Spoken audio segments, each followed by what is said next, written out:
Hey, good day everyone. My name is Ian Solomon-Kawall, aka KMT, the Freedom Teacher. I'm here in a capacity of talking about May Project Gardens. May Project Gardens is the hub, it's also my home. So this is a council home that's been used for the last 15 years as a space to reconnect people to nature for personal, social, and economic transformation. How we do that through open days, we do that through workshops, we do that through TV, we do that through sharing spaces, creating safe spaces, food, all those kind of entities, growing, etc. Not only do we have May Project Gardens, we also have our award-winning Hip Hop Garden Youth Program, which is probably the most transformative youth program.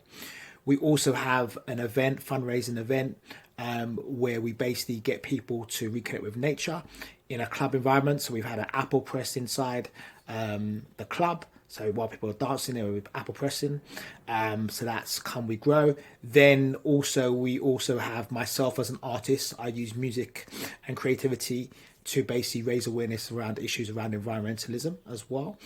And then lastly, because most of my work has been community focused, I now do a bit of consultancy to bring in some money to ensure that I have some resources.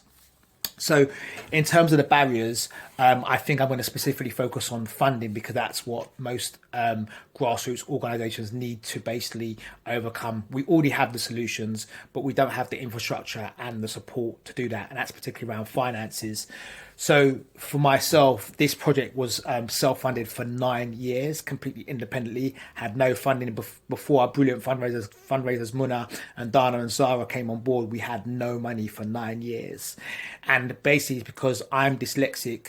But irrespective of that, grassroots organisations are so busy doing the work that they don't really have the skills or the expertise. We're lucky to have Muna and Dana to basically secure the money, but most grassroots organisations don't have those relationships, so they can't basically get the money to do the work that they do and provide the solutions. So funding should not be based on written work only. It should be based on people's track records. Not only that, the money goes to the organisation, and because of my integral part of the work I do with MPG, for example, it's in my home and house, I don't get individual funding. So one of the things that people should do, should do, is actually fund leaders of grassroots communities, because you'll see that very common in that arena. The second thing would be to actually create creative partnerships with grassroots organisations. Because we're grassroots organisations, we don't have the capacity and time to do that. And actually that would bring us together to actually look at the best practice and how we could share that and get paid for that process as well.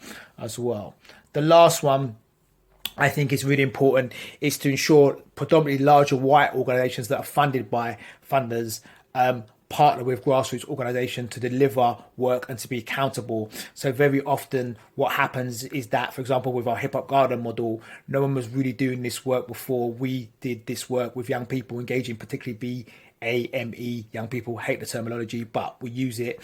But yet now, because we don't have the resources, infrastructure, systems, other organisations are now subcontract me to do this work on their behalf as well. But actually, we pioneered this, so we should actually be the ones actually should be delivering this work. Peace.